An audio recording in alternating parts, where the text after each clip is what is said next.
good morning, good afternoon, and good evening to all of you tuning in from around the world, and welcome to the new online series of conversations about the future of water powered by Qatium. Notice we're not using the word webinar, the W word. This is really designed to be a monthly series of bite-sized, engaging, and digestible conversations that you can either watch live or watch on demand during a coffee break at a later date. We're going to be addressing topics such as digitalization, digital twins, investment, innovation, the circular economy over the next several months. So my name is Tom Freyberg. I'm an environmental journalist and content creator specializing in water, and I will be your host for the next 30 minutes. So to kickstart this series, and because we're at almost the very end of the year, we're going to look ahead to the future, but not that far ahead. Certainly more ahead than some of the politicians at 10 Downing Street recently enjoying a cheese and wine party. So I've seen this type of session done before where people look to 2030, to 2040, to 2050 predictions. But I think one of the lessons from the last couple of years of the pandemic is it's very hard to almost predict that far ahead. So we're going to be looking a bit closer to home, just around the corner to 2022. And we've already got more insight and data, potentially in terms of some of the investment that's coming to be perhaps a bit more realistic than predicting 30 years from now. So we've got three fantastic speakers. We've asked them to come up with three predictions for 2022. And we've grouped these three predictions into three different chapters, if you like, or three sections over the next 30 minutes. We're going to be focusing on digital, water availability and health, and finally, infrastructure, investment and upgrades. So we have three thought leaders from the advisory board of Qatium joining today. We have Professor Dragan Savic, the CEO of KWR Water Research Institute in the Netherlands, and also the Professor of Hydroinformatics of the University of Exeter. Dragan, good to see you again. Welcome. Hello, Tom. Thank you, and good to be here. Thank you. We also have Dr. Newsha Ajami, who is a hydrologist and also the Director of Urban Water Policy at Stanford University. Newsha, good to see you. How are you? Hi, how are you? Good to see you. Good to see you. Good to see you. And last but not least, we have Paul Fleming, formerly with Microsoft, a water stewardship expert and a fellow at the Alliance for Global Water Adaptation. Paul, greetings. It's quite early there where you're tuning in from, but a very warm welcome. Okay, Paul seems to have frozen. Hopefully he'll come back in. There we go. Slight delay, but good to see you, Paul. Great. So as you can see, we've got quite a broad set of knowledge from digitalization through to urban water and urban water policy, right through to water strategy. So a great panel of experts. The other thing I want to say is throughout the session, we want to hear from you. So make sure you use the interface on the Vimeo interface to put forward your comments, your questions. There may be some predictions you really agree with. There might be some that you strongly disagree with. But just make sure you comment and get in touch, and we'll try to read out as much as we go. Now, we want to start with the topic of digital. Given Qatium is an AI digital company, it makes sense. And we're going to throw, first of all, to a man renowned in the digital space, a global leader, and you could say digital titan, Dragan Savic. Now, I think it's pretty much well known that digitalization is leading to many benefits when it comes to delivering more efficient water supply. So we need to go beyond just saying digital is going to be big, there's going to be more investment in digital. So Dragan, in terms of your first prediction then for 2022, where's digital going when it comes to water? Well, thank you, Tom. And I thought it was a pretty safe bet that we start with digital because the water industry is already kind of moving in that direction, probably not as quickly as we would like. But the key thing for me is that we are realizing that digitalization is not only about technology, that it is quite a lot more about the culture of the water sector and also the way with that the water sector is dealing with risks, including the risk of changing their own culture, and also what I would expect to see over the next few years is that the benefits from the implementation of digital technology and of training people in the water industry to better use the tools, um, I think those benefits will be better elucidated. But also the costs. So the entire package is going to be delivered in much better way. And if I may add a few more things, few more thoughts about the future, is that so far, quite often we would see one type of technology being implemented or being piloted first, tested, and then implemented when it shows its benefit. But what I am going to expect to see is more and more of integration, because that's the key benefit of digitalization. Uh, More integration of the technologies and ideas from various sectors. For example,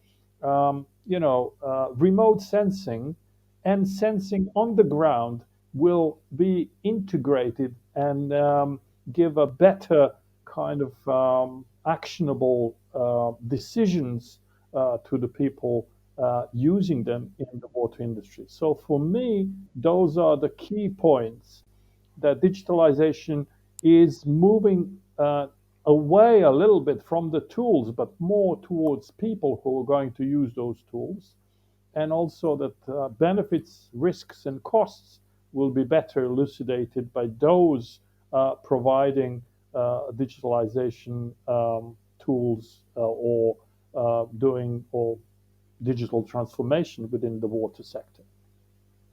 Very good. So it seems as though perhaps the results from the previous years and many trials that have taken place on the data, as well as involving the workforce, we're now going to see the dividends and benefits from 2022 and beyond.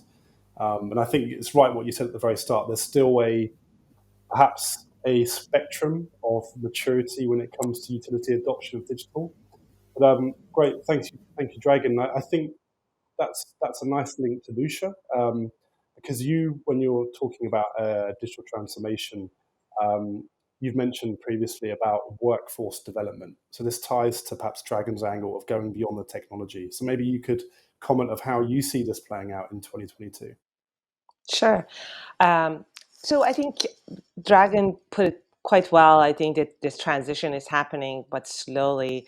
One thing that I would say for that is I think data and information technology and digitization historically has not been part of our infrastructure development or the way we think about them as an infrastructure.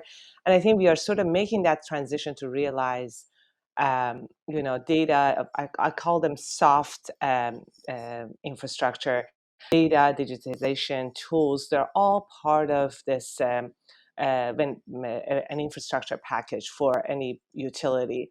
And I think that means that then you need to have on-site people who are able to use this information, to turn it into knowledge, to turn it into, to operationalize it, and be able to use it on a daily basis. And I think that means then utilities sort of need to embrace the culture of who is going to be doing this, what kind of workforce do we need to have, do we need to have lots of like civil engineers, or do we need to hire data scientists as we get all this data and information. So it's kind of like transitioning the way we are thinking about water, more sort of from this very hardcore gray infrastructure to a combination of soft and hard infrastructure to make it more sort of transitional.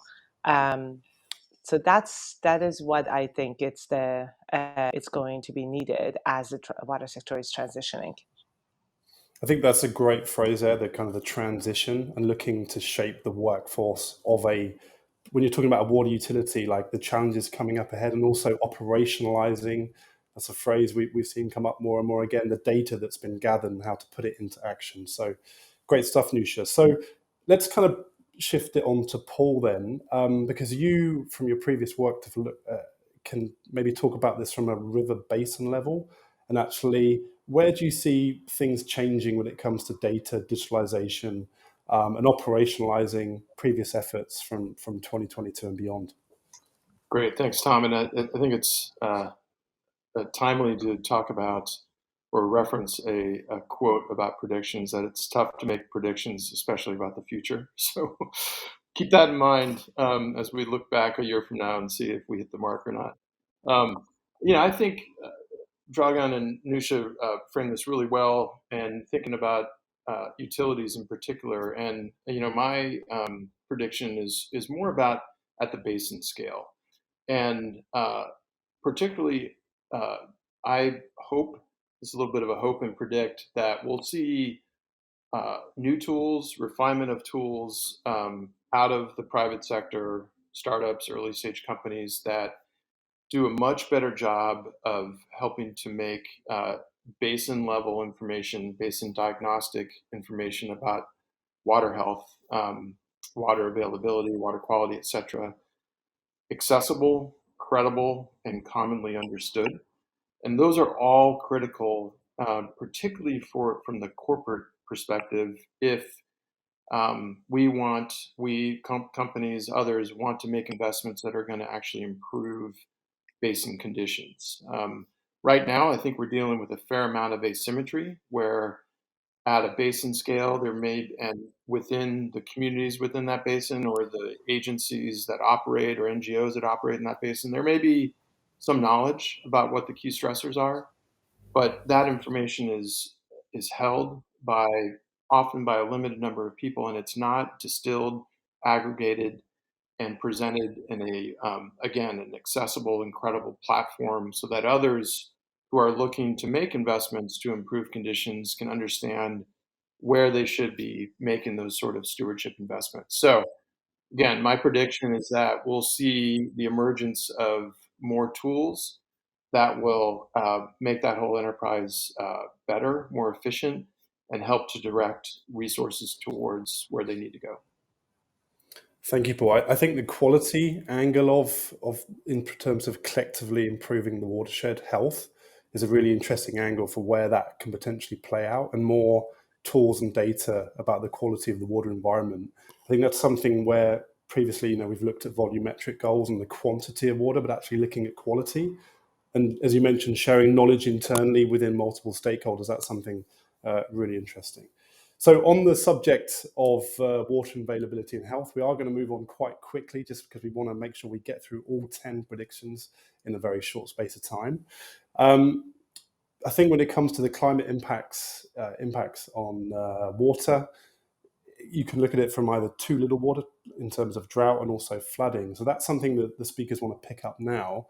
And maybe we'll kind of come back to you, Newsha, in terms of the Western US, a situation you're seeing now that's making headlines every single day, particularly the Colorado River Basin. So where do you see this going in 2022? Is there going to be any change, any action, any change in the regulatory environment? Look, I think, if you look at the last 20 years, the Western US has definitely experiencing drought after drought, much more frequent, drier and hotter droughts, which means that the whole system that we have built that depends on snow and movement of water in different time of the year is sort of it's definitely failing, and it's not able to deliver, and that sort of eventually it's building momentum towards some change. There's a lot more discussion around can this system be sustainable? Can we operate the system that we have as it is? Do we need to rethink and reimagine the way we use water, the way we allocate water? And I think that momentum is definitely getting built up. And just thinking about California, we were just in a historical drought a few years ago, and we are back at it again. And And unfortunately, my prediction is we are going to be experiencing another year of drought, which means there are more discussions around issues that needs to be dealt with, especially when it comes to water governance and institutional elements that goes into water that was designed and built in the 19th and 20th century. I think from looking at the Colorado River Basin as well, it's one of the most over-allocated rivers, perhaps globally, and it's where there's a lot of challenges coming up. So it's unfortunate to hear, like you say, there is going to be another year of drought, another year of challenges. But actually, if it can drive action, collective action, I think that's only something positive to come out of it. Absolutely. On the other side of the spectrum, then to drought, there's flooding, and we're seeing increased instance of flooding and the need for water sector infrastructure to be resilient. So, Paul, give me your prediction for 2022 on how you see it as a kind of maybe bit of tension to Newsha's point. Yeah, this is certainly a prediction slash aspiration or hope. I think that typically when we talk about water and water crisis, or it really should be water crises, it focuses around scarcity and availability. And I hear that a lot when I talk to folks who maybe aren't directly in the water space, but perhaps are looking to invest, et cetera. And that's totally understandable. Droughts are chronic. You can often see them. You can see crops withering on the vine, right? They're enduring. They have this sort of quality to them that they're very visceral. And at the same time, that's part of the water cycle, right? Let's think about that as the trough in the cycle, right?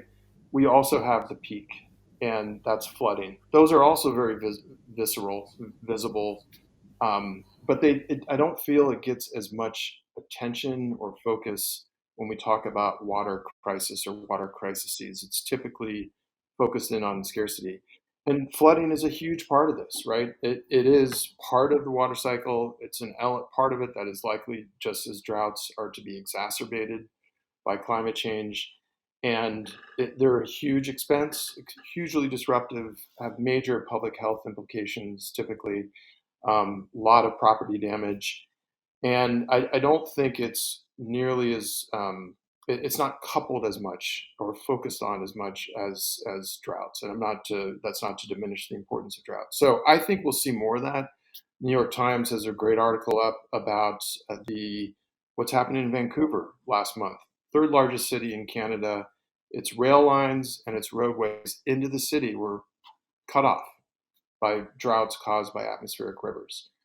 That has huge cascading effects. And the other aspect I thought was really good about the article is it linked potentially the fires that devastated British Columbia in the summer, and how that can potentially exacerbate floods later on during the rainy season because there's less capacity to absorb water, et cetera. So I think we'll see more sort of intelligent and deeper coverage and discussion of water and pulling in both droughts and floods as part of what we need to be preparing for under a changing climate.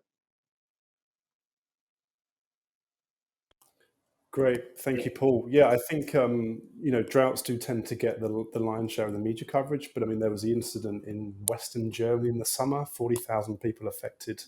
Yep. There's a lot of coverage around there, but obviously it was after the event had happened and the 5 billion euros estimated economic damage, right? So I think it's from that you could say there's areas that were previously seen as not potentially affected by flooding, but actually moving ahead, there's going to be areas that are in increased risk, and also the water infrastructure at play as well. Right. Saws from droughts, as Newsha mentioned, to atmospheric rivers that can, buffet the state and potentially cause flooding. So we have to be prepared for both parts. Oh, Paul, you've frozen on me. So yeah, I think that the importance of having a flexible, resilient water supply and infrastructure to cope for both ends of the extreme. So, Dragan, let's bring you back in on this slightly different angle, but again around not perhaps availability, but also health impact. and you've mentioned about plastics and PFAS. So what's your prediction on this for next year? Well, I fully agree that droughts and floods are going to happen again, unfortunately, because we can't have 100% protection. But on the other hand, I could safely predict there will be water quality issues, and water quality issues then relate to public health.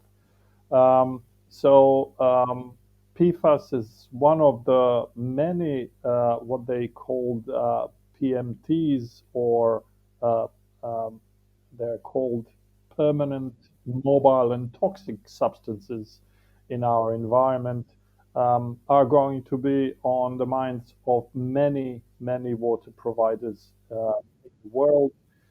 If you're talking about agriculture and impact on watersheds that Paul was talking about, then we can talk about nitrogen and phosphorus, and too much of both in water causes algae to grow faster, and then you get lots of water quality, food, and habitat issues. So um, I would say that we have to be vigilant of what is happening with the quality of the water. And even when you're talking about flooding and droughts, there are public health issues associated with them. You know, mental health issues. Just think about anguish of people who've been flooded. And I know for example, in southwest of England, you get people flooded before Christmas and after Christmas. So can you imagine what kind of Christmas they would have? So it gives you an idea that water is kind of has multiple dimensions in terms of impacts and issues. Yeah, great. Thanks, Dragan. I think it's perhaps that social side of it, the aftermath of the drought, that perhaps doesn't make as many headlines, and we've talked about the media coverage that needs equal coverage as well. So, yeah, thank you. Okay, so time is flying past as we thought it would, and we want to kind of come on to the final chapter, if you like, which is infrastructure investment and upgrades. In terms of particular news that came out this year, we saw the movement on the infrastructure deal in the US, which has been called a once in a generation investment. So I know the panelists perhaps want to comment on that. Potentially $50+ billion available to spend within water infrastructure upgrades. So a huge opportunity to make sure, this is done right. So we'll be interested to see where the panelists want to comment. But actually, I'm going to very quickly throw one of my predictions, my hat into the ring, so we can make up the 10. And that is, I do think there's going to be more movement when it comes to decentralized water reuse and water recycling. Now, normally when people talk about decentralized water treatment, they tend to think about perhaps rural locations without piped infrastructure, without water sources, even in remote places, sub-Saharan Africa.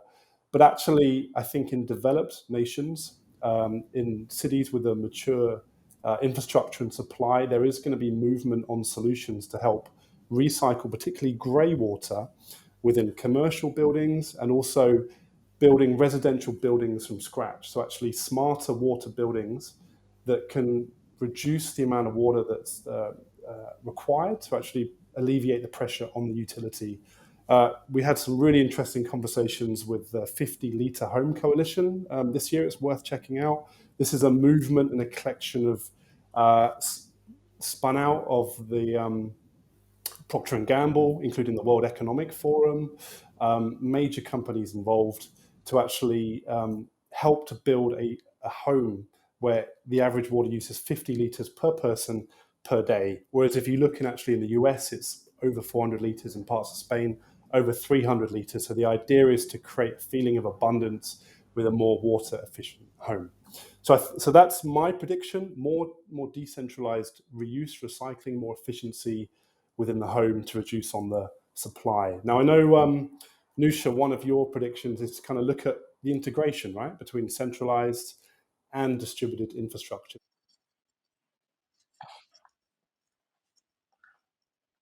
Sure. I think you put it very nicely, Paul. Sorry, Tom. I really like this angle that distributed water solutions can actually be demand management tools rather than just enhancing water supply. And actually in San Francisco, we already have this ordinance or law that requires any building that's larger than 100,000 square foot needs to have on-site reuse system that would capture water from your various water sources that we have in our building, from your shower, from your sink, from your foundation water, and then treat it and use it for flushing toilets and using it outdoors. And I think to your point, we are still building homes the way we did it 50 years ago, 70 years ago. We're still flushing down toilet drinkable water, which is, I think it's sort of like quite crazy. So we have to definitely become much smarter in the way that we use water in the buildings, and reduce our water footprint. Now, the key here is a lot of utilities are still functioning on a conventional way of demand forecasting, and they don't really incorporate this kind of demand management into their future planning, which means then we are building these, we are still focusing on building large centralized water systems.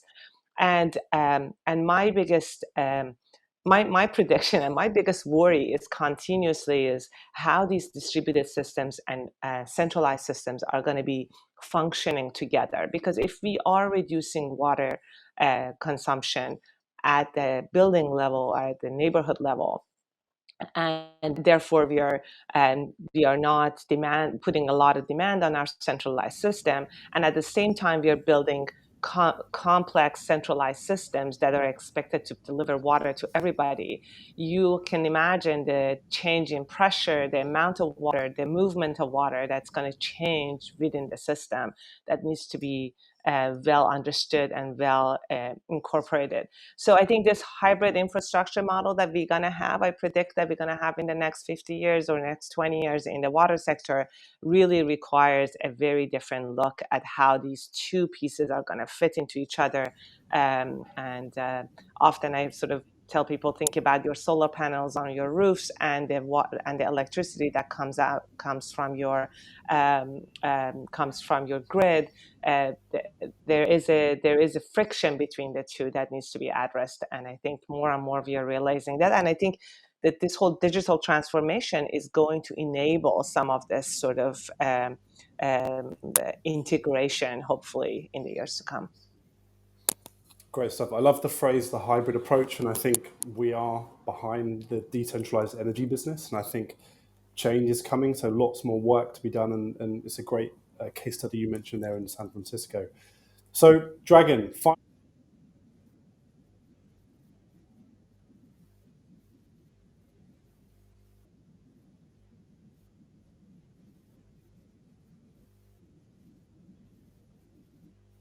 Well,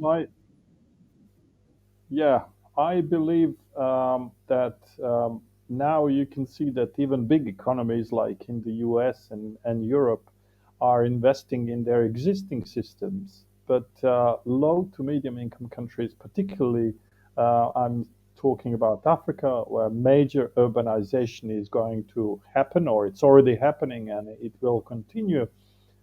They will need major investment in infrastructure. And I believe that will be coming, and not just from those countries, but from the outside, because achieving sustainable development goals in terms of water supply and sanitation is also the future of the entire planet. So it will not be just investment of those countries, but from the outside world, that they know that the workforce, that the resources need to have the basic water and sanitation.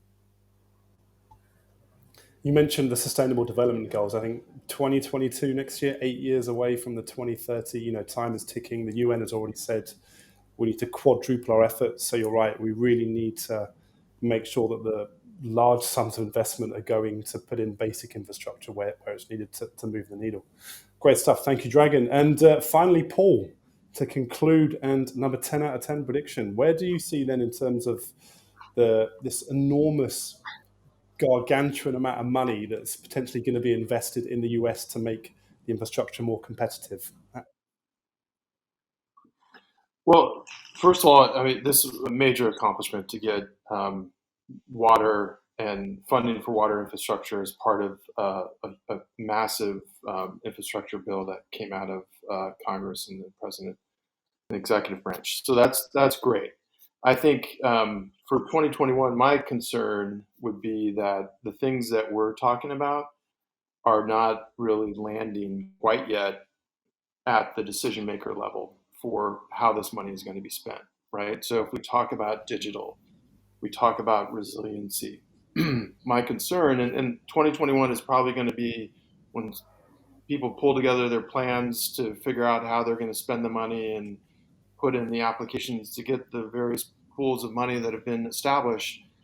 So, but those plans, the designs that are going to accompany rehabbing or building new infrastructure, my big concern is that resiliency, digitization, even equity are not really gonna be central to that. And so uh, we need to figure out how to ensure that at the decision-making level, at the utility scale, that these concepts that are crucial for building the infrastructure for tomorrow, this transition that we've talked about, we now need to operationalize it, and we need to make sure that we're leveraging and taking advantage of this funding because this is sort of a once in a generation type of thing, right?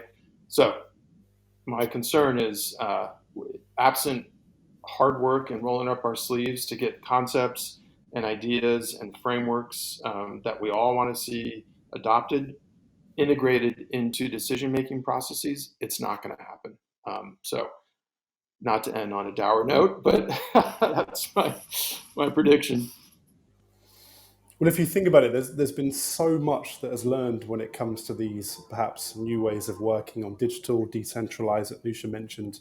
Actually, there's so much knowledge in the different industry. We need to make sure that, like you mentioned, that goes towards the decision makers to make sure that we're building and that money is directed to building a water sector for the future. So, Paul, no, not too pessimistic. It's not. It's not. It's fine. I just want to end because we're past the 30 minutes by just going around the table very quickly, um, and just saying, does 2022? Do you feel optimistic going through all of the different changes? We've mentioned some pretty from catastrophic droughts and flooding, but also the positive side of maybe digital and culture change. Do you feel optimistic for water when it comes to 2022? Maybe let's start with you, Dragan, very quickly. Yes, I'm an optimistic person in general, but I believe that we have enough ability in the humanity in general to address water issues, to be able to use the money when it's available and use our ingenuity to provide water and sanitation for the world. I like that. We already have the solutions in our hands, right? It's just deploying, and again, to come back to that phrase, operationalizing the data that we've learned. Newsha, optimistic about 2022? Thanks. Always optimistic. I think every one of these stressors or situations we're in is an opportunity to rethink and reimagine the way we do things. And I think on a positive note, I would say, by 2050, 70% of the world is expected to live in urban areas, and 60% of those urban areas have not yet been built. So that's an enormous amount of opportunity to redo the way we do things and try to be much more efficient and smart in the way we use water, and we create a sort of a circular economy around water. And that's, I'm hoping that, we are going to embrace that idea and eventually move it forward. I like that. 2022, the year to embrace the circular economy in water. So finally, Paul, a note of optimism for 2022. Are you feeling confident? Well, I mean, yeah, to be candid, I mean, I think I follow sort of the cycle of water, right? There's definitely aspects where I'm super bullish and other times where I'm not. But I'd say that the through line is positive, right? That because you have to be, like, you have to maintain that optimism. And there's a couple reasons for that. I think, look, we're here because Qatium exists, right? And I think that's a great sign, right? I advise several companies in the water space, and 5 or 6 years ago, those types of companies that I'm working with would not have existed, right? And so we're seeing new energy, new approaches, new faces coming into this space, and that's can only help, right? So that's a source of optimism. And I think there's a lot of fantastic ideas. I think more work needs to be done to translate them, to help operationalize them. But Newsha and Dragan and Tom, you are some of the folks who are doing that, right? So generally, the through line is one that's optimistic amidst the cyclical nature of working in this space. So a positive line amongst the peaks and the troughs. That's right. I like that. Yeah, I like that. And then also a nice message to say that the new companies, new entrants, new innovations, innovators are welcome to help us get there. Brilliant. Well, thank you very much, Dragan, Newsha, and Paul. A very quick, as we mentioned, bite-sized discussion. We did get through all 10 predictions. A big thank you to the team at Qatium for powering this discussion. And if any of you were listening and have any thoughts or further predictions, anything you agree or disagree with, please make sure you comment on the original LinkedIn thread to keep the discussion going. Keep an eye out for the next one that's going to be taking place in mid-January that's going to focus on water strategy and availability in the US. So we're going to continue with that theme. And we're going to feature some more of the global thought leaders from the Qatium Advisory Board. A big thank you for joining. Wishing you the best of luck for the rest of the year, and also happy holidays and happy new year, and thanks for joining. Thank you. Thank you. Bye. Thank you. Bye.